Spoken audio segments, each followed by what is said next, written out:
श्रीराम नमस्कार. आज 12 डिसेंबर 2021. चक्र, ध्यान आणि कुंडलिनी भाग 16.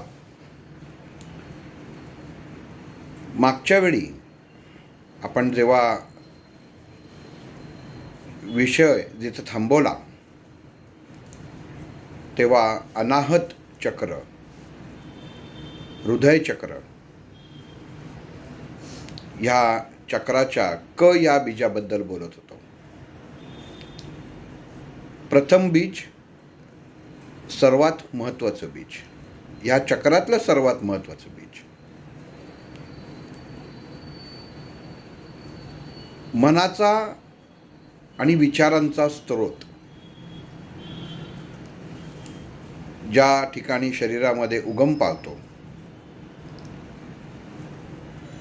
आणि मनावरती, विचारांवरती ज्याचा पगडा किंवा परिणाम होतो,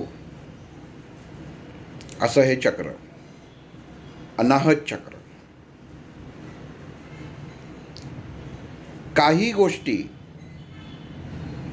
जसं धनभार असतो तसाच ऋणभार असतो. चांगला आहे म्हणून वाईट आहे, दिवस आहे आणि रात्र, पण दिवस कळण्यासाठी रात्र व्हायला लागते आणि रात्र कळण्यासाठी सूर्य हा मावळायला लागतो, तेव्हाच कळतं की रात्र आहे. म्हणजे त्याचा अर्थ असा नाही की सूर्य मावळला म्हणजे कुठं डोंगराच्या मागं गेला किंवा कुठल्या समुद्राच्या क्षितिजाच्या पाठीमागं तो काही काळासाठी लपला आहे किंवा त्याचा तात्पुरता अस्त झाला आहे. ज्यावेळी एका ठिकाणी उगवतं, सूर्य जेव्हा भारतात उगवतो तेव्हा दुसऱ्या खंडामध्ये किंवा दुसऱ्या देशांमध्ये रात्र व्हायला सुरुवात झालेली असते. पृथ्वी ही सदैव फिरत असते आणि त्या पृथ्वीबरोबरच ही पाचही तत्व, पंचतत्व, ज्या हृदय चक्राचा आपण अभ्यास करत आहोत, हे एकमेव चक्र असं आहे की ज्या चक्रावरती पंचमहाभूतांचं अधिक प्रभुत्व आहे. आणि ही पाची बीज जशी आपण आता बघणार आहोत, पण जी 5 तत्व आहेत, आकाश तत्व, वायू तत्व, अग्नितत्व, जलतत्व आणि पृथ्वी तत्व, ही एकमेकांना धरून या चक्राचं कार्य घडवत असतात. क या बीजाचा आपण अर्थ पाहिला. उभी रेघ मारली, डाव्या बाजूला एक गोल, उजव्या बाजूला एक गोल. तसंच आपलं मनुष्याचं शरीर आहे. मनुष्य शरीराचा मणका आणि त्यातनंच, त्या मणक्यातनंच मेंदूपर्यंत जाणारी स्पायनल कॉर्ड म्हणजे ही उभी रेघ आहे. आणि दोन्ही बाजूला जे असलेले गोल आहेत, मागं एका भगवद्गीतेतला किंवा साधा कुठला तरी विषय झाला असेल तेव्हा शून्यामध्ये जग कसं निर्माण होतं किंवा शून्यातनं जग कसं निर्माण होतं किंवा शून्य म्हणजे चैतन्य,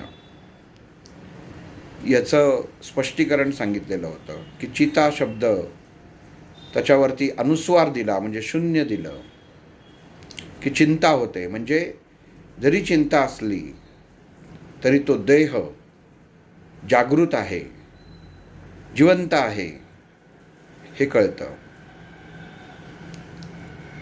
पण जेव्हा ते शून्य बाजूला होतं तेव्हा तोच देह निस्तेज होतो. तसं या हृदय चक्रामध्ये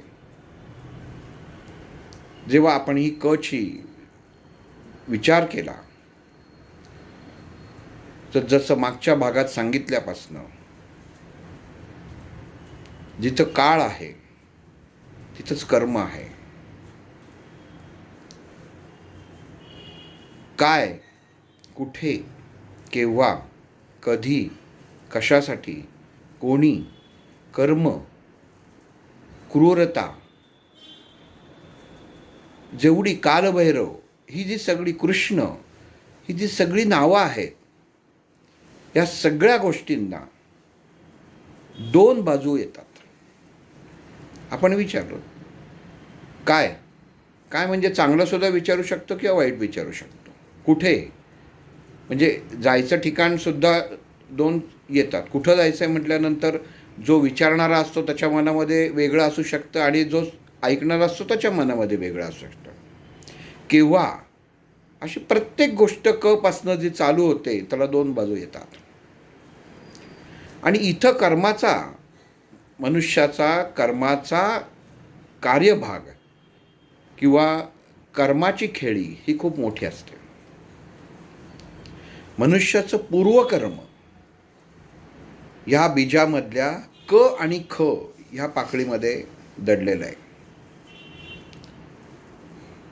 आता मागच्या भागामध्ये आपण कृष्णाचं उदाहरण दिलं होतं. तर एकाने मला सांगितलं की कृष्णाचं उदाहरण देताना ते कसं, तसं ते नीटचं लक्षात आलं नाही की या क बीजाचा आणि कृष्णाचा जन्माचा काय अर्थ आहे, हे काही नीटचं लक्षात आलं नाही.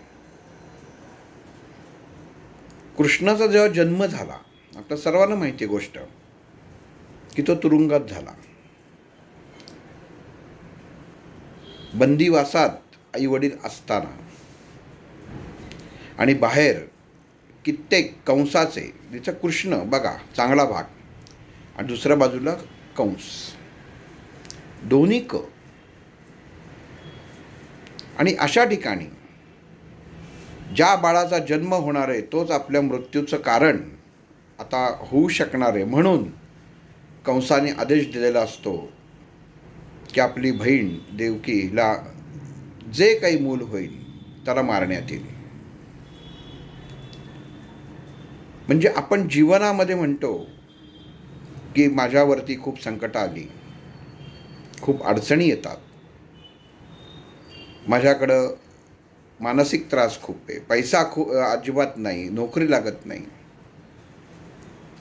पण जो साक्षात या सृष्टीचा निर्माता आहे, ज्यांनी अवतार घ्यायचं ठरवलं, त्या भगवान विष्णूंनी हा अवतार घेताना हे समाजाला दाखवून दिलं की ह्या जन्म घेणं सुद्धा सहज सोपं नाही.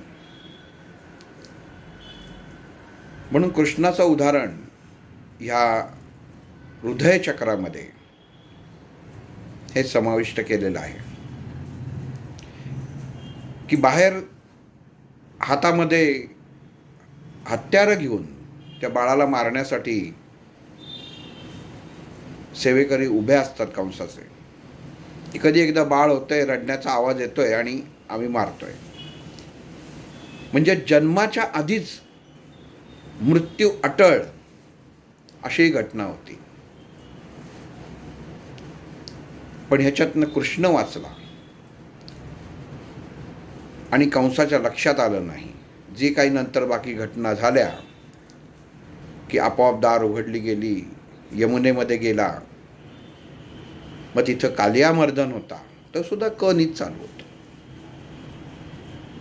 त्याचा उद्धार झाला, त्याला मारलं कृष्णाने नंतर बाळ लीला करताना, त्याचा उद्धार झाला. आणि जेव्हा श्रीकृष्णाचा जन्म झाला, ह्या गोष्टीतनं आपण, ही सोपी गोष्ट जर आपण विचार केला तर सहज सरळ भाग आहे. पण जर डोळ्यासमोर आणली की बाहेर पहारेकरी उभे आहेत आणि अशा ह्याच्यामध्ये त्या पहारेकऱ्यांना तो वसुदेव दिसू नये किंवा दिसला तरी त्यांच्या डोळ्यांची दृष्टी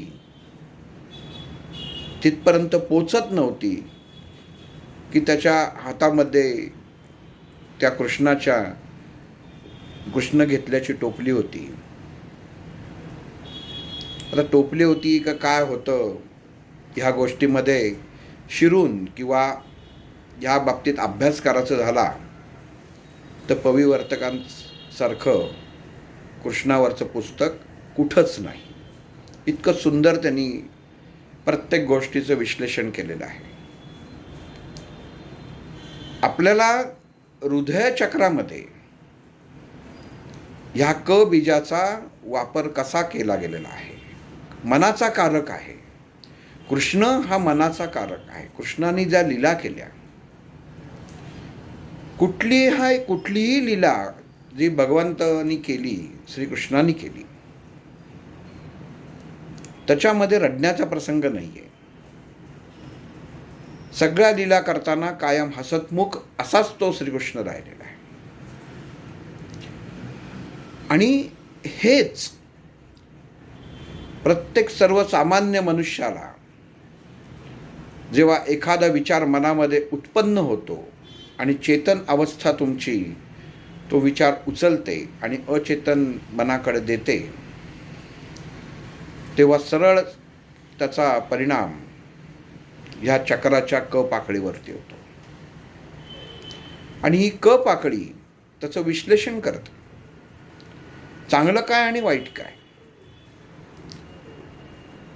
एखाद्याने जर ताक प्यायलं तर ताक पिणं हे आयुर्वेदामध्ये सांगितलेलं आहे की चांगलं आहे शरीरासाठी. पण ज्याला सर्दी खोकल्याचा त्रास आहे त्यांनी ते ताक प्यायलं तर त्याला त्रासच होणार आहे. म्हणजे अचेतन अवस्थेकडनं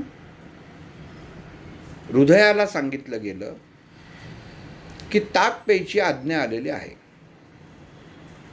ताक प्यायची आज्ञा जिथं येतं तेव्हा लगेच आपलं मन हे चक्र हे फक्त आपल्या मनुष्याच्या मनाच्या आधिपत्याखाली चालणारं आहे.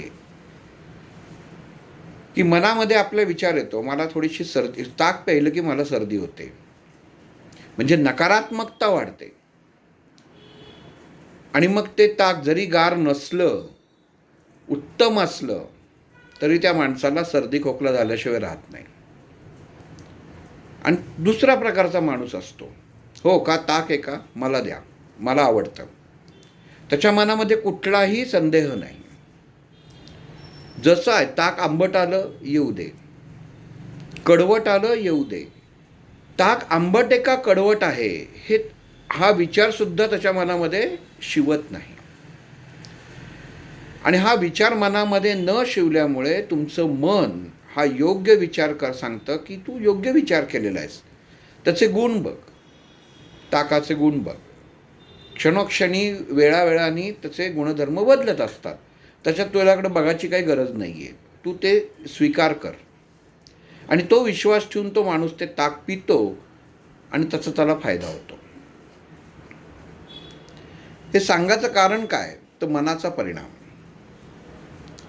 कारण मनुष्याच्या मनावर जो परिणाम होतो हा मनुष्याच्या सरळ सरळ हृदयावरती परिणाम किंवा घाव घालणारा असतो. आणि हृदय जर शाबूत ठेवायचा असेल, हृदयाचा स्नायू जर शाबूत ठेवायचा असेल, तर त्या हृदयाची जी क पाकळी आहे ही अतिशय सक्षम अशी राहणं गरजेचं असतं. येणारी प्रत्येक संवेदना मनापर्यंत न्यायची नाही. काही माणसांना अतिविचार करायची सवय असते, कारणच नसतं. घरामध्ये भाजी केली, मग ती मुलाला आवडेल की नाही, मुलीला आवडेल की नाही, नवऱ्याला आवडेल की नाही. आता करताना केली, त्याच्यामध्ये काही बदल होणार आहे का, तर नाही. पण अतिविचार करायचा, आता हा विचार करायचा मुद्दाच नाही. आणि हा छोटा विचार दिसताना हा छोटा दिसतो, पण हा आपल्या मनावरती परिणाम करतो.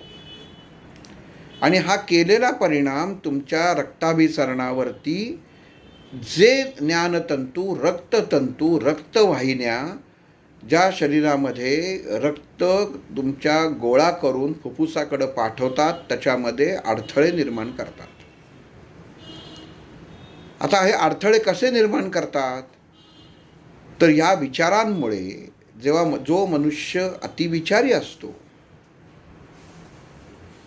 त्याला त्याचा शरीरामध्ये स्निग्धता वाढायला सुरुवात होते. आणि जशी स्निग्धता वाढायला सुरुवात होते तसं त्या रक्तवाहिन्या ज्या असतात त्याच्या आतमध्ये एक प्रकारचं रुंद व्हायला लागतात, त्याच्यात चरबी साठायला सुरुवात होते. जे आपण डॉक्टरी वैद्यकीय भाषेमध्ये कोलेस्ट्रॉलची आपण म्हणतो की त्या चरबी वाढल्यामुळे कोलेस्ट्रॉलचं प्रमाण वाढलं आहे, तेलाचं प्रमाण जास्त तुम्ही घेता म्हणून तुमच्या शरीरातलं कोलेस्ट्रॉल वाढलं आहे, तर त्याच्यासाठी आता ही औषधं घ्या म्हणजे रक्त पातळ होऊन तो प्रवाह तिथनं व्यवस्थित सुरळीत प्रवाहित होईल. मग हे कोण ठरवतं? तर हे क बीज ठरवतं की मी धारण केलेलं, मी शरीरात घेतलेलं अन्न किंवा पदार्थ हे योग्य आहे का नाही.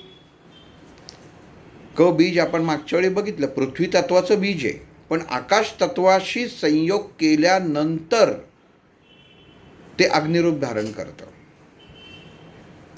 आणि मग हे बीज जेव्हा कार्यान्वित होतं तेव्हा मनामध्ये त्या कंपनांमध्ये जसं एखादा तंबोरा असो, एखादं व्हायोलिन असो, त्याच्या तारा जेव्हा तुम्ही हलवता, तारा छेडता, तेव्हा एक प्रकारचा स्वर निर्माण होतो किंवा ज्या तारांचा जो स्वर असतो, जो ताण दिलेला असतो, जो स्वर निर्माण होतो तो स्वर म्हणजे आपल्या हृदयाचे पडणारे ठोके. ह्या बीजामुळे ते नियंत्रित केले जातात. ह्याचबरोबर मनुष्याचं पूर्वकर्म हे सुद्धा ह्या बीजाशी निगडीत आहे. माणसाला लगेच प्रश्न पडतो की मला जे काही होतोय त्रास, हे बहुतेक पूर्वकर्माचा काहीतरी दोष आहे.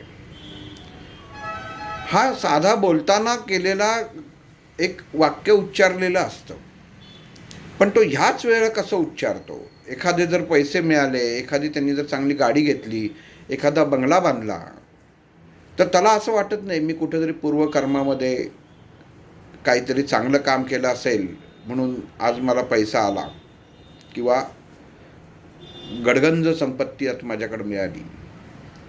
कारण तेव्हा त्याला अहंभाव निर्माण होतो की हे मी निर्माण केलेलं आहे. पण अडचण आली, त्रास आला, तर मात्र हे पूर्वजन्माचं काहीतरी तो ज्योतिषी सांगतो की पूर्वजन्माचं काहीतरी तुमचं दिसतंय, तर अमुक अमुक करा म्हणजे तो त्रास जाईल. मग हे इतकं सोपं असताना आपल्या बीजावरती त्याचा परिणाम का होतो? कारण तो थेट परस्पर त्या बीजावर परिणाम होतो, त्या क पाकळीवरती परिणाम होतो. म्हणजे चांगली गोष्ट आणि वाईट गोष्ट.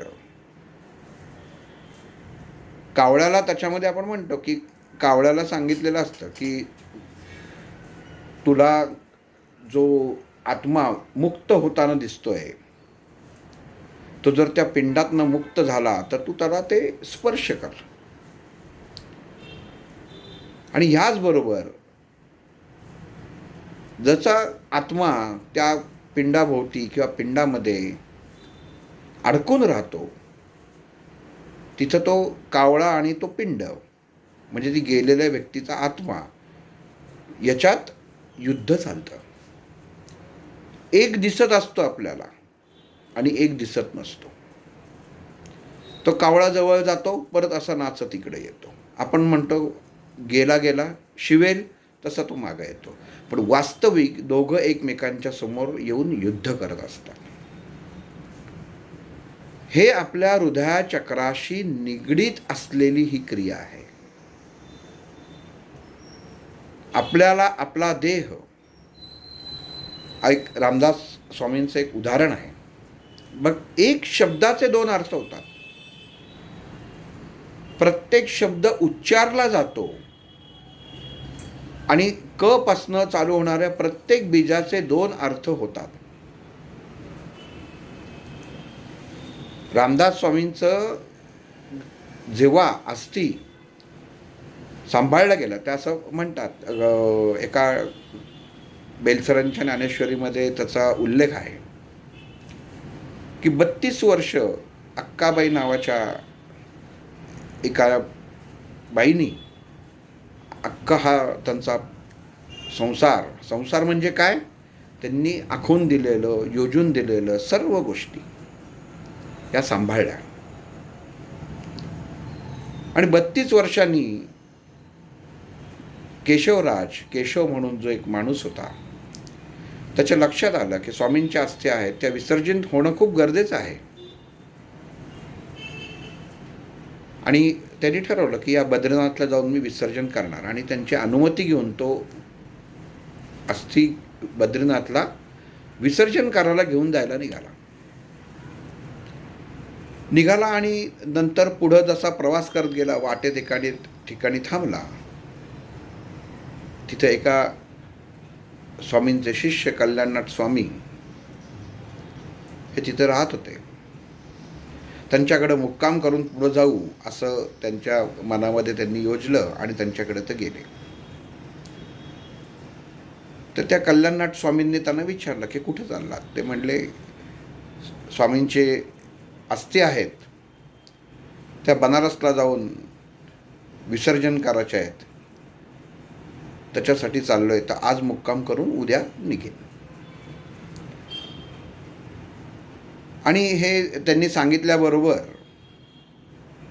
ते कल्याणनाथ स्वामी म्हणतात, हो का, बर. आणि हा बर नंतर ते एक थोडासा वेळ, आपण पॉज म्हणू त्याला, पॉज घेतात आणि म्हणतात ठीक आहे मी पण येतो बरोबर. केशवनाथांना वाटतं की आता कल्याणनाथ स्वामीसुद्धा उद्या बरोबर आपलं येत आहेत, हरकत नाही म्हणले. आणि त्या रात्री केशवनाथ स्वामी आपला प्राण सोडतात. आणि होतं असं की त्यांचेही अंत्यसंस्कार करून रामदास स्वामींबरोबरच त्यांचेही अस्थी या केशवनाथांना बरोबर घेऊन पुढे ते बद्रीनाथाला विसर्जन करायला लागते. आता या गोष्टीचा आपल्या षटचक्रातल्या हृदयचक्राशी काय संबंध आहे, तर त्याचा संबंध असा आहे की मनामध्ये उत्पन्न होणारी प्रत्येक कंपन किंवा गोष्ट ही अदृश्य स्वरूपात असते.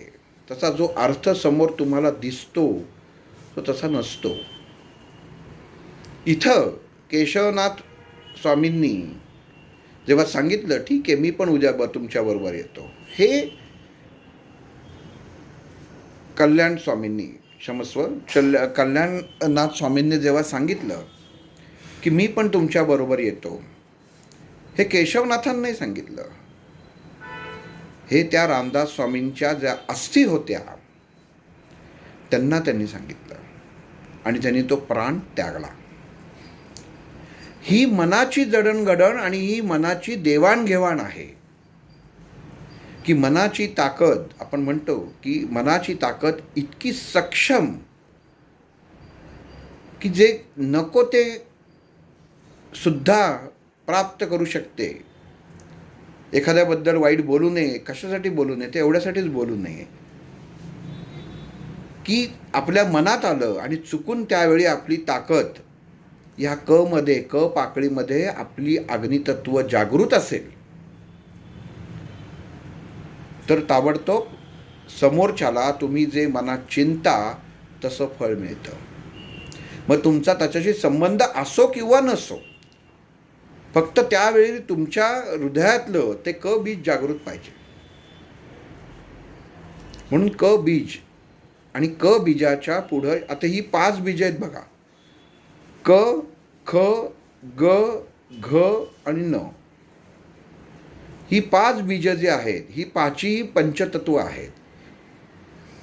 मनुष्याचे प्राण पंचतत्वात विलीन झाले असं आपण जेव्हा म्हणतो की हा देह पंचतत्वात विलीन झाला, म्हणजे काय झालं, मन संपलं, हृदय संपलं, हृदय थांबलं. कारण हृदय थांबलं की सगळ्या गोष्टी थांबतातच. देहाचा काही उपयोग काही नाही, शून्य. तुम्ही काही करू शकत नाही. माणसाचा ब्रेन जरी डेड झाला तरी माणूस त्याला काही जरी हालचाल करता आली आणि त्याला काही कळलं नाही तरी त्याला मृत असं म्हणता येत नाही, कारण तो उठू शकतो. आणि असे प्रसंग बरेच झालेले आहेत. पण जेव्हा हृदय हे थांबतं, हे बंद पडतं, त्याच्यानंतर काही कालानी जेव्हा धनंजय वायू आपण बघितलेलं आहे, स्वाधिष्ठान चक्र, मणिपूर चक्र, मूलाधार चक्र यांच्यामध्ये जेव्हा ही गोष्ट, जेव्हा देह सुटला जातो तेव्हा धनंजय वायू तात्पुरता काम करत असतो. मृतदेह जेव्हा मनुष्याच्या शरीरातलं चैतन्य जातं तेव्हा. आणि ह्यावेळी ज्यावेळी शरीरातनं प्राण जातो, जेव्हा हृदय बंद पडतं तेव्हा तो पूर्ण देह निष्क्रिय होतो. पण असं धरून चाला, एखादा मनुष्य दवाखान्यामध्ये व्हेंटिलेटरवर मेलाय, त्याच्या नाकातोंडाला सगळ्या नळ्या लावलेल्या आहेत, पण त्याचं हृदयचक्र चालू असतं आणि त्याची जी देवाणघेवाण असते मनाची, ही चालू असते.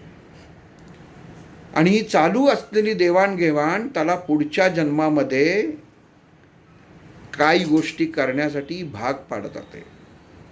भाग पाडायलाच लागतं, कारण तोपर्यंत हे निसर्गाचं चक्र, कर्माचं चक्र पूर्ण होत नाही. आणि हे पूर्ण होण्यासाठी मग आपण जे विधी करतात गुरुजी, आपल्याला माहीत नसतं, 9वा 10वा 11वा आपण जाऊन बसतो, गुरुजी सांगतात त्याप्रमाणे विधी करत असतो. तर तेव्हा ह्या चक्रामधले, षटचक्रांमधले प्रत्येक पाकळ्या हे गुरुजी मोकळ्या करतात. ह्याच्यात अडकलायस का, मोकळा हो. ह्याच्यात अडकलायस का, मोकळा हो. ह्याच्यात अडकलायस का, मोकळा हो. ज्या ज्या इच्छा, बघा समोर आणा, कोणी व्यक्ती, आपल्या जवळची व्यक्ती हॉस्पिटलमध्ये व्हेंटिलेटरवाले बोलू शकत नाही, तुम्ही बाहेर आहात, आत त्याची ट्रीटमेंट चालू आहे, त्याला व्हेंटिलेटर लावून ठेवलेलं आहे, नंतर ती व्यक्ती मरते. पण ती मरायच्या अगोदर तो देह, जेव्हा आत्मा आणि देह हा वेगवेगळा होतो, आत्मा जेव्हा शरीर सोडून जातो कर्मभोग संपल्यानंतर, तात्पुरता कर्मभोग, कारण प्रारब्धात एखादी गोष्ट जर तुम्हाला जर पैशाचं देणं असेल आणि माझ्याकडे पैसेच नसतील तर मी समोरच्याला काय देऊ शकणार आहे, काहीच देऊ शकणार नाही. मग म्हणेन नंतर ठीक आहे, मी थोडंसं नोकरी करतो, कामधंदा करतो आणि नंतर तुला देतो. तसं हा इथं देहाचा येतो. जो पूर्वकर्माचं तुम्ही दुसऱ्याला जे देणं असता, ते देणं तो आत्मा त्या देहाला सांगतो की तू अमुक अमुक जणांचं एवढं देणं आहे, ही कमिटमेंट ओके, तुला हे तू पुढच्या जन्मात तुला फेडायचे. तू जेव्हा परत मनुष्य देह धारण करशील, एवढ्या लाखो योन्यांमधनं प्रवास करून, तेव्हा तुला हे द्यायचं आहे, देणार आहेस का. आणि जेव्हा तो देह सांगतो ठीक आहे मी देईन, तेव्हा तो सुटतो. आणि ती जी शक्ती त्या क्षणी त्या देहामध्ये जागृत होते. कोणी जर डॉक्टर असेल तर त्याला विचारा, 10 माणसांची ताकद त्या देहामध्ये मनुष्याचा जीव जाताना निर्माण होते. इतकी ताकद त्या देहामध्ये येते की हा नुसता श्वास स्वतःचा घेऊ शकत नाही, पण जेव्हा जीव जातो तेव्हा शरीरामध्ये 10 माणसांची ताकद त्या देहात त्या क्षणात असते आणि ती बाहेर फेकली जाते आणि मग आत्मा बाहेर पडतो. ही जे सगळं गणित आहे, ह्या पाकळ्या एक एक मोकळ्या होत जातात. आपण बऱ्याच वेळा पाहतो की देह सोडताना एखाद्या व्यक्तीला जुलाब होतो, संडास होते किंवा एखाद्याला उलटी होते. हे काय होतं, मूलाधार चक्र आणि स्वाधिष्ठान चक्र जेव्हा कार्य करायचं थांबतं, तेव्हा त्याचं जेव्हा कार्य होत नाही, तेव्हा जे शरीरामध्ये गेलेलं असतं ते तुम्हाला तसंच ते बाहेर फेकलं जातं. त्याचं कारण का, तर शरीरामध्ये तुम्ही ते ठेवू शकत नाही. आणि जर एखादी कृती शरीरामध्ये असलेलं पाणी जर जास्त असेल आणि हा देह मोकळा होण्यासाठी हा एखाद्याच्या जर हृदयचक्रामध्ये बिघाड झाला असेल आणि ते चक्र थांबायच्या तयारीत असेल, पण काहीतरी घोटाळा झाला, अजून याचा काय जीव जात नाही, कारण शरीरातलं तेवढं पाणी बाहेर पडलेलं नसतं. आणि मग तो मनुष्य सकाळी उठतो, टॉयलेटला जातो किंवा रात्री उठून टॉयलेटला जातो, पाणी कमी तरी पडतं किंवा जास्त तरी पडतं, दोन्ही गोष्टी आहेत. मग एखाद्याच वेळी पाणी पितो आणि पाणी पिता पिताच त्याला अटॅक येतो. म्हणजेच काय होतं, त्याच क्षणी हे हृदयचक्र काम करायचं थांबतं. किंवा एखादा टॉयलेटला जातो आणि त्या टॉयलेटमध्येच पडतो. बघा कित्येक माणसांचं असं आहे की सकाळी टॉयलेटला गेले आणि कधी पडले कळलंच नाही. का होतं असं? तर षटचक्रांमधलं मूलाधार चक्र, स्वाधिष्ठान चक्र यांचं कार्य बंद पडलेलं असतं, पण हृदयचक्र चालू असतं. आणि हे हृदयचक्र जेव्हा बंद पडतं आणि हे बंद पडताना त्या पाकळीचं जे कार्य दिलेलं आहे, भगवंतांनी हे नियोजन करून दिलेलं आहे, ते कार्य ती पाकळी करूनच तो देह मोकळा करते, त्याच्याशिवाय करत नाही. ही अमुक तुला कार्य आहे, ते आलं का तुझ्याकडं? आलं. या वॉर्ड ऑफिसमध्ये तू आहेस, याच्यातनं तुला ही माहिती जमा झाली का? आली. मग ती पुढं टाक. तसं प्रत्येक जसं हॉस्पिटलमध्ये डिस्चार्ज घ्यायला बघा, का गेल्यानंतर उद्या डिस्चार्ज म्हटल्यानंतर 10 मिनिटात डिस्चार्ज मिळत नाही. सकाळी डिस्चार्ज दिला तो संध्याकाळी पेशंट घरी येतो. का? कारण एक एक पातळी तो त्या हॉस्पिटलमध्ये सगळं वास्तविक सगळं प्रक्रिया पूर्ण झालेल्या असतात, पण तरीही सिस्टम, त्या हॉस्पिटलमधली सिस्टम एक एक गोष्ट परत चेक करते पहिल्यापासून. ॲडमिट कधी केलं, काय केलं, कुठलं औषध लागलं, कुठलं द्यायला लागलं, कुठलं परत करायला लागलं, ईच अँड एव्हरी त्याच्यामध्ये सगळी नोंद केली जाते. तसं आपल्या षटचक्रातलं, हृदयचक्रातलं क बीज जे चांगलं आणि वाईट, जे मनाशी कारक आहे, हे तुमचा हिशोब तिथल्या तिथं करतं. आयुष्यात तू काय लोकांना त्रास दिलेला आहेस, अमुक अमुक अमुक तुझं हे, अजून ह्यांनी खूप त्रास दिलेला आहे, ह्याचे भोग संपाचे आहेत, आणि मग भोग परत तसेच चालू राहतात. आपण ज्याला म्हणतो हॉस्पिटलायझेशनची वेळ वाढणं. पण त्याच्याबरोबर दुसऱ्या कोणी दिलेलं आहे, हो का, तू तर त्रास दिलेला आहे, तुझ्या बायकोने पण दिलेला आहे, ठीक आहे, ह्याला डिस्चार्ज करा, ह्याला घरी द्या. आपल्याला वाटतं ह्या गोष्टी आपण करतोय, तर ह्या आपण करत नाही, तर या आपल्या शरीरातली चक्रही कामं करत असतात की ह्याला घरी न्या, आणि ह्याच्या बायकोचं प्रारब्ध ह्याच्याशी जोडलेलं आहे, जोपर्यंत तो हिशोब पूर्ण होत नाही तोपर्यंत ह्याला मुक्ती नाही. मग त्या पेशंटला डॉक्टर सांगतात की नाही, काय उपयोग नाही, तुम्ही आपल्या घरी घेऊन जा, जेवढे जगतील तेवढे जगतील. का? कारण त्याचे भोग पूर्ण व्हायचे असतात, आणि ह्याच्याच भोगाबरोबर त्याचे इतरही जे घरचे असतात ते सुद्धा त्याला सामील असतात. जो मुख्य खून करतो त्याला ती फाशीची शिक्षा होते, पण त्यांच्या जो बरोबर असतात त्यांनासुद्धा तीच शिक्षा होते. तसं त्या इतरांनासुद्धा जसं शिक्षा होताना कमी जास्त प्रमाणात होते, त्याचप्रमाणे हा निसर्गाचाच नियम आहे की घरच्यांनासुद्धा जेव्हा घरी देह नेला जातो, त्याला डिस्चार्ज मिळतो, आपण म्हणतो की अरे वा, हॉस्पिटलमधनं घरी आले का? आले. कुठलं हॉस्पिटलमध्येच बरं होतं, घरी जरा जास्तच त्रास होतो आहे, घरी आता आम्हालाच करायला लागतं, वगैरे वगैरे, जी काही कारणं असतील ती, किंवा काही रिस्पॉन्ड नाही, नुसतं आपल्या घरामध्ये आहेत, आम्हाला कुठं जाता येत नाही, ही सगळी सर्वसाधारण गोष्टी आपण विचारांनी करत असतो, ह्याच्यावरती विचार करत असतो, पण वास्तविक हे तुमच्या कर्माचे भोग असतात, आणि हे भोग तुमच्या हृदयातल्या अनाहत चक्राच्या क बीजाच्या अंमलाखाली येतात.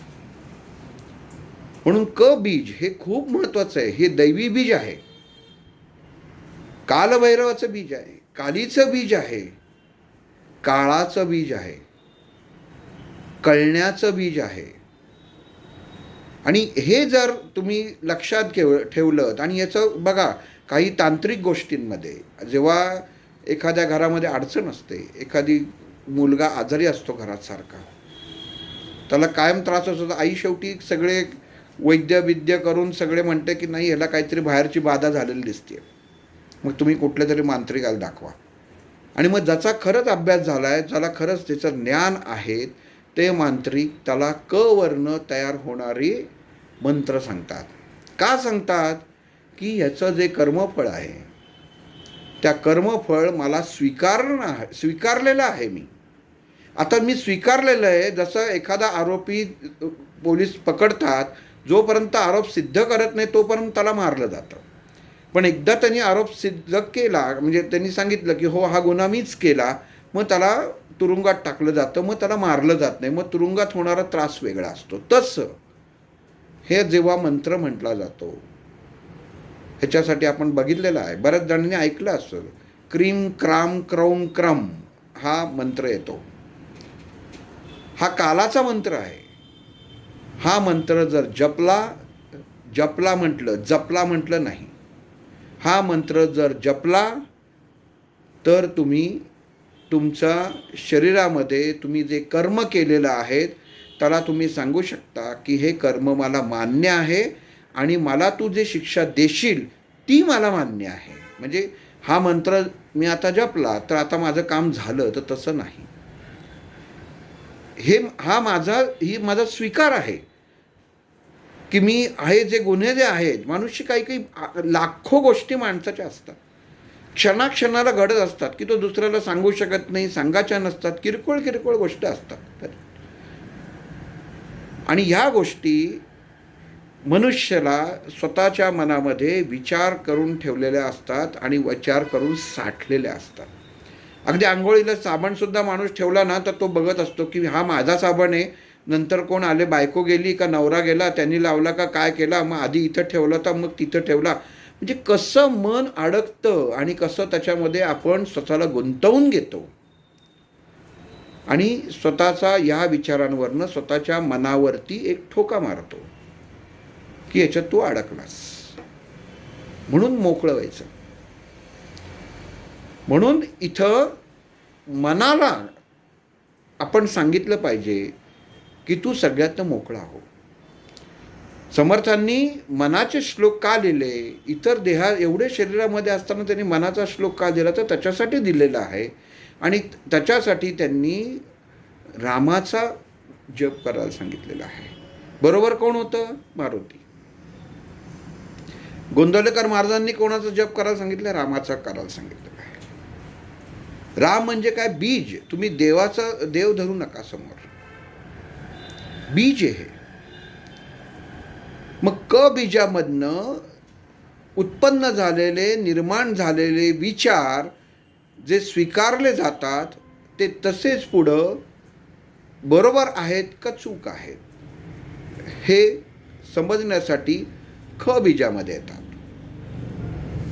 आता क बीज कसं आहे परत सांगतो. पृथ्वी तत्वाचा आहे आणि आकाश तत्वाला बरोबर घेऊन जाणार आहे. आणि मग ख बीज म्हणजे क मधनं सगळं डेटा रेकॉर्ड आलेला आहे.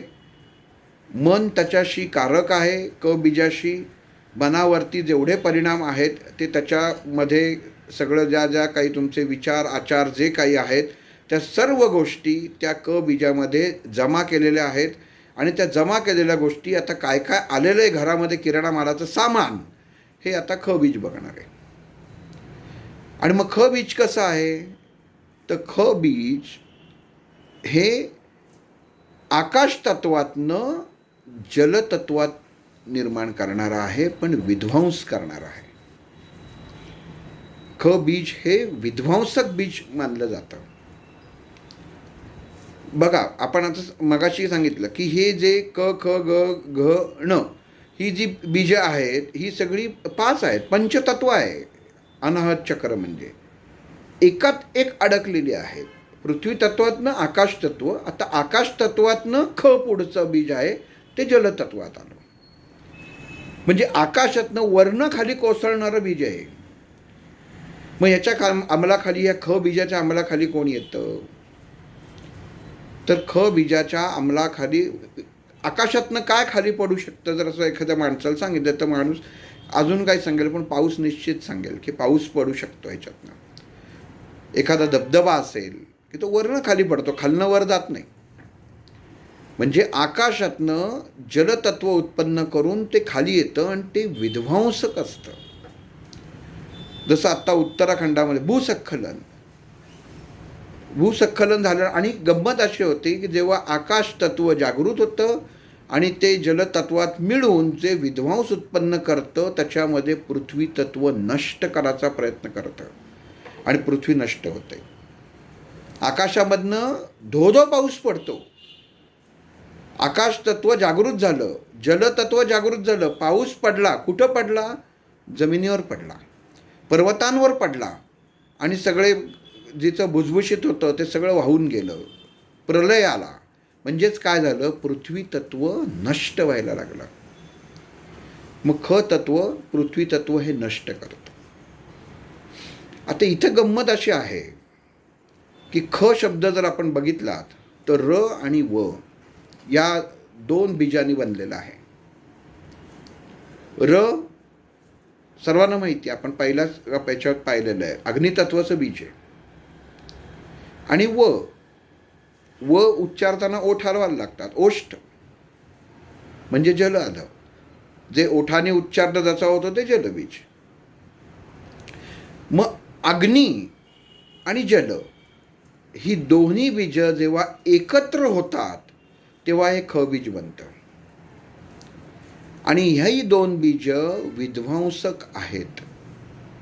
काय होतं? वर्ण प्रलय येतं, आगी लागतात, ज्वालामुखी त्याच्यामध्ये उद्रेक होऊ शकतो जमिनीतनं.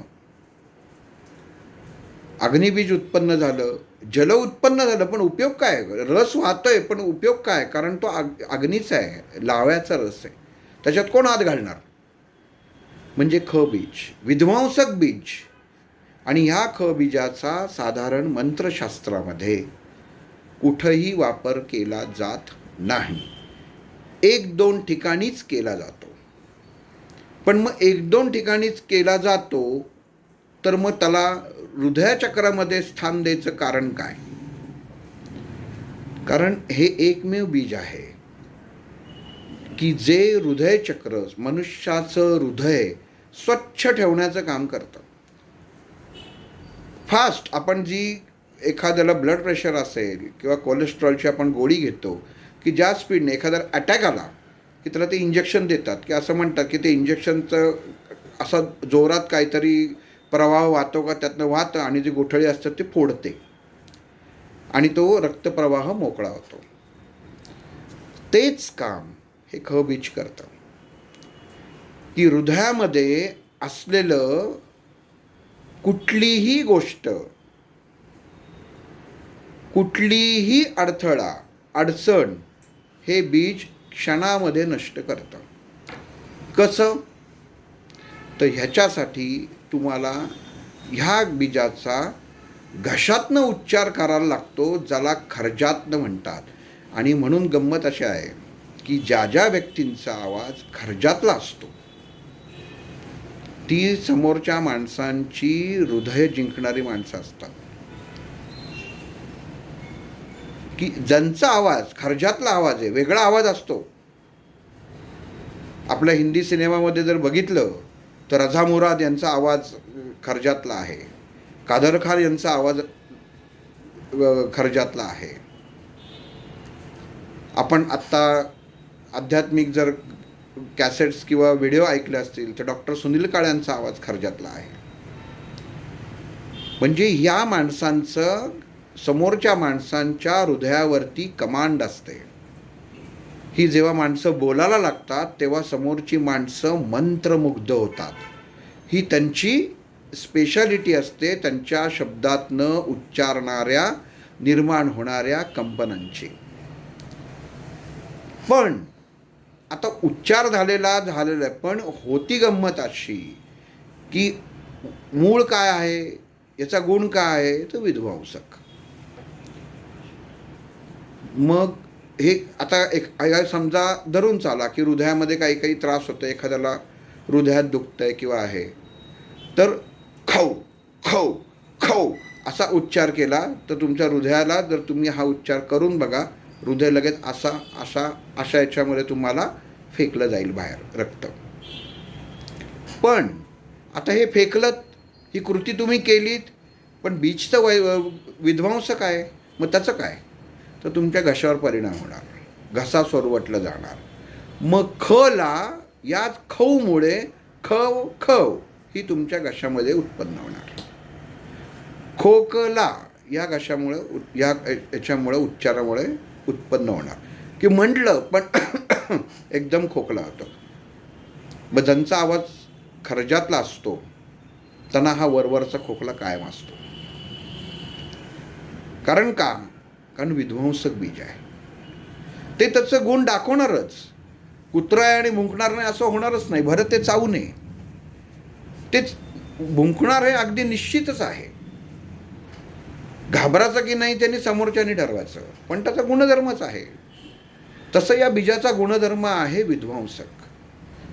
म्हणून हे बीज कुठल्याही सर्वसाधारणपणे मंत्रशास्त्रामध्ये साधनेकरता वापरलं जात नाही बीज. कारण ही सिस्टम आहे. आपण बघतो की एका ठिकाणी पाणी जलशुद्धीकरण केंद्र असतं. बघा, तेच पाणी आपण घरामध्ये पितो, पण सांगितलं जरा जलशुद्धीकरण केंद्राची इथं जाऊ आणि एक 10 मिनटं आपण तिथं थांबू, तर माणूस म्हणेल नाही, मी थांबणार नाही. का? कारण येणारा क्लोरीनचा वास, त्या मैला पाणी असतं त्याचा वास. म्हणजे काय होतं, त्याच्यापासनं निघणारी कंपनं, त्याच्यापासनं निघणारा वायू हा घातक असतो. आता इथं अजून एक गंमत अशी आहे की र आणि व हे जोडून हे बीज तयार झालेलं आहे, ख. आता आलं गोष्ट म्हणून सांगतो. प्रभू रामचंद्र आणि मारुती, वायू तत्व. जसं आपण पुढं जाऊ तेव्हा वायूचा पण पुढच्या बीजामध्ये भाग येईलच. पण रामाने काय केलं, जे अग्नी विझवतं, जे अग्नी भडकवतं आणि जे अग्नी नष्ट करतं, ते वायू तत्व आपल्या स्वतःच्या चरणाशी ठेवलं, दास करून ठेवलं. म्हणजे माहीत नसेल तर सांगतो, वानरांनी एखादी गोष्ट जर हुंगली किंवा एक विशिष्ट कृती, ते कपाळाला हात लावतात आणि स्वतःच्या शेपटीपाशी बसून इथं डाव्या हृदयाशी आपला एक हात ठेवतात आणि एक हात आपल्या मांडीवर ठेवतात आणि ही कृती केली तर समोरच्या गोष्टीतलं, समोरच्या वस्तूतलं अग्नितत्व नष्ट होतं. आणि हे माझ्या मते जंगलाचा जो अभ्यास करतात ते चिदंपल्ली म्हणून आहेत, त्यांच्या पुस्तकात त्याचा उल्लेख आहे की वानरांना जेव्हा जंगलामध्ये थंडी वाजते तेव्हा ते सगळी लाकडं मध्ये गोळा करतात आणि बाजूला बसतात.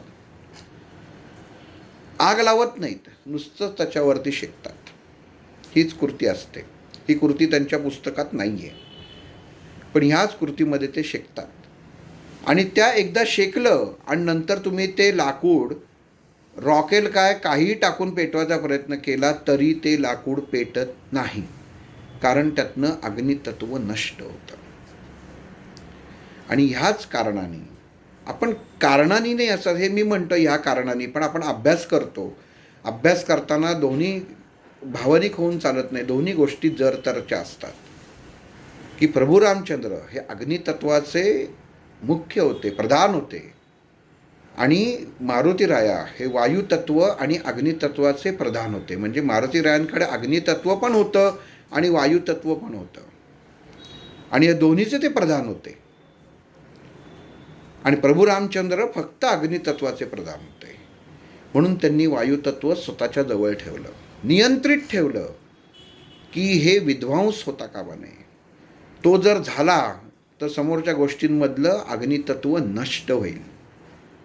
म्हणून आपण बघतो की रामाचा दासी रामाचं जे राम लक्ष्मण सीता आणि मारुती ही तत्त्व आहेत.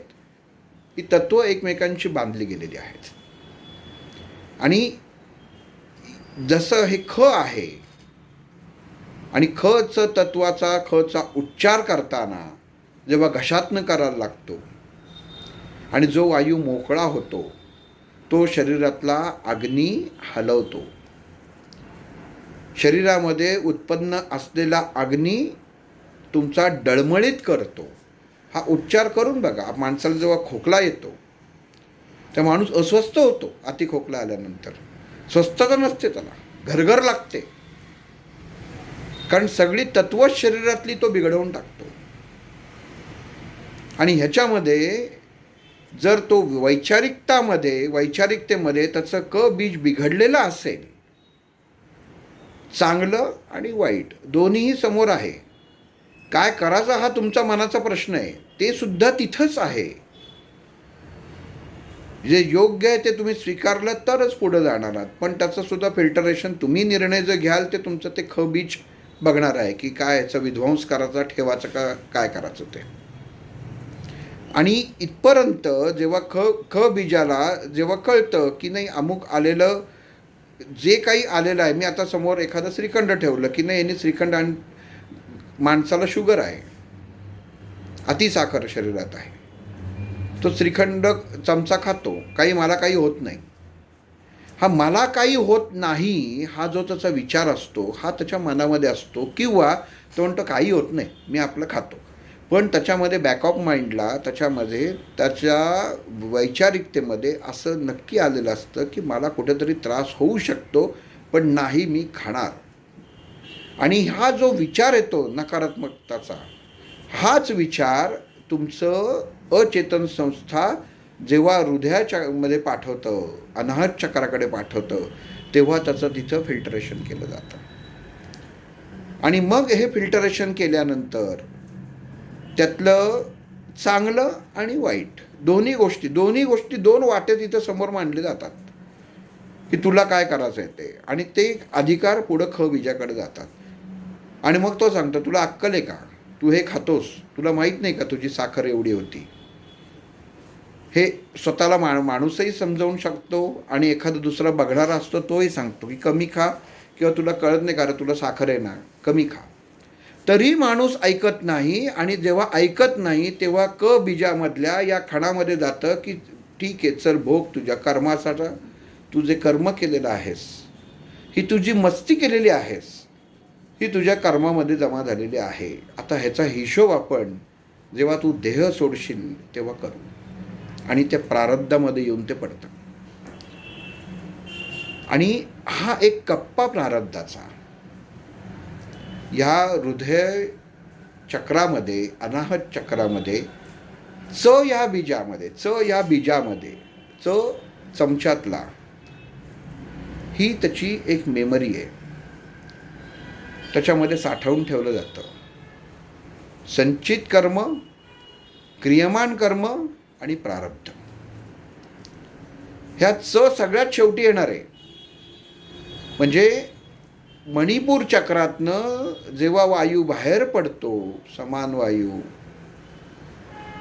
आणि जेव्हा प्राणवायू तयार होतो तेव्हा पहिल्यांदा ला भेटतो. पण हृदया चक्राचा अभ्यास करताना हे पाकळी किंवा हे चक्राचं बीज हे सगळ्यात शेवटी येतं. कारण ते तुमच्या मुक्ततेचं बीज आहे. मुक्ततेच्या वेळी त्याचा वापर होणार आहे, त्याच्या आधी त्याचा वापर होणार नाही आहे. आणि मग ते सांगतं ठीक आहे साखर खाल्लीस ना, ओके ठेव. मग तेच थोडं वाढत जातं. माणसातला अहम वाढत जातो आणि मनुष्याचं कर्म आणि काळ, एक उभा मनुष्यामध्ये एका साईडला कर्म, एका साईडला काळ. आणि मग ज्याचं वजन जास्त त्याचा पगडा त्या देहावरती पडत असतो. आणि मग जेव्हा अति होतं मग तेव्हा ते सांगतं की झालं, अति शुगर झालेली आहे, त्याच्यामुळं अमुक शरीरातला ऑर्गन तुझा निकामी झालेला आहे. मग हे काम कोण करतं, तर हृदय चक्रातलं, अनाहत चक्रातलं अनाहत म्हणजे गंमत, नावच असं वेगळं ठेवलेलं आहे. आणि हे चक्र जे निर्मिती झालेली आहे ही जर बघितली तर रामायणातल्या सगळ्या पात्रांची निर्मिती आहे हे चक्र म्हणजे. आणि ह्या चक्राचे जनक जर आपण रामदास स्वामींना म्हटलं तर ते वावगं ठरणार नाही. आणि जेव्हा मनुष्याला कळतं, मनाला कळतं, ज्या क्षणी 100 वर्ष सगळ्यांनाच जगाचं असतं, पण ज्या क्षणी मनाला कळतं की नाही आता बास 70-80 झाली, चिकार झालं, आता नको, आता हे नको आणि ते नको, तेव्हा मनुष्य वैराग्याकडे जातो. शिवाजी महाराज शेवटचे 4 महिने रामदास स्वामींबरोबर त्यांनी जीवन व्यतीत केलं होतं. नको राज्य, राजकारण नको. काय होतं रामदास स्वामींकडं? ज्ञान, मनाचा राजा. आणि हे त्यांनी तिथं येऊन सांगितलं की नाही. माऊलींनी समाधी घेतली तेव्हा नामदेव महाराजांच्या मुलांनी दरवाजे लावून घेतले बाजूचे. काय होतं? प्राप्त करायला काय होतं? जेव्हा अध्याय माऊलींनी मांडीवर ठेवला की आता बास, पुढं कोणाची जायची हिंमतच होईना. कोण लावणार? कोण जन्मभराचं त्याच्यामध्ये नाव खराब करून घेणार की यांनी लावलं म्हणून? भले माऊलींची आज्ञा असो, पण कोण स्वीकारणार हे? मग नामदेव महाराजांच्या मुलांनी हे काम केलं. आता हे काम करायला सुद्धा आता ही गोष्ट वेगळी आहे की नामदेव महाराजांच्या मुलाचे काही गुण तसेच होते. म्हणजे वृत्ती पण तशीच लागते. जेव्हा मनुष्य एखादी कृती करू शकतो, सहजासहजी कृती कमकुवत हृदयाचा माणूस करू शकत नाही. हे भगवंतांनी प्रत्येक मणी जेव्हा माळेमध्ये रचले ते किती विचार विनिमय करून रचलेले आहेत. आणि तसेच हे षटचक्रांचे प्रत्येक चक्राचे प्रत्येक पाकळ्या त्यांनी ज्या रचलेल्या आहेत. आणि ही क आणि ख ची पाकळी त्यांनी ह्या मनाच्या विचारांच्या, फक्त मनाचे विचार, अचेतन संस्थेतनं येणारी प्रत्येक गोष्ट, जसं आता मारुतीचं आत्ता ह्याच्यात असं उदाहरण सांगितलं की रामाने जवळ का ठेवलं की वायुतत्व कंट्रोलमध्ये असेल तर सर्व गोष्टी कंट्रोल होतात. पण वायुतत्व बिघडलं तर संपलं, काहीही होत नाही. नुसतं अग्नितत्व असून होत नाही, वायुतत्व मस्ट आहे. पाणीसुद्धा हलण्यासाठी वायू लागतो, आकाशातले ढग हलण्यासाठी वायू लागतो. मग प्रत्येक तत्व हे जर गतिशील करायचं असेल तर वायू लागतो. म्हणून मारुती प्रत्येक ठिकाणी असणं गरजेचं आहे. या चक्रामध्ये जसं आपण आता पुढं जाऊ तसं त्याच्यामध्ये वायुबीज आल्यावरती कळेलच.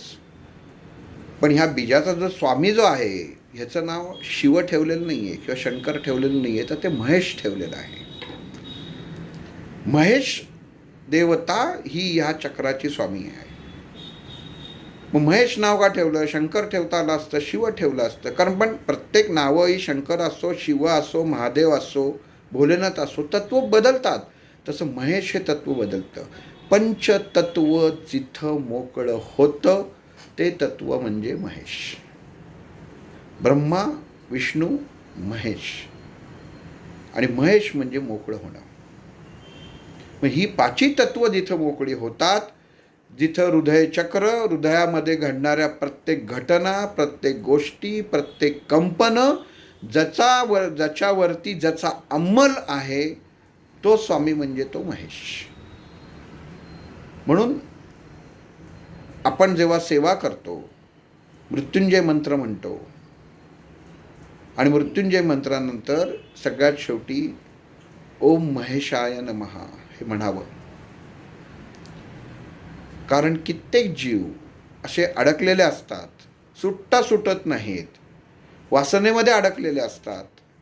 आणि ते सुटावे आणि सहज सुटावे, कारण जोपर्यंत तुमचं हृदयचक्र आज्ञा देत नाही, क्लिअरन्स देत नाही, ते सर्टिफिकेट देत नाही, तोपर्यंत देहातल्या इतर चक्र ही जरी निकामी झाली, मनुष्याचं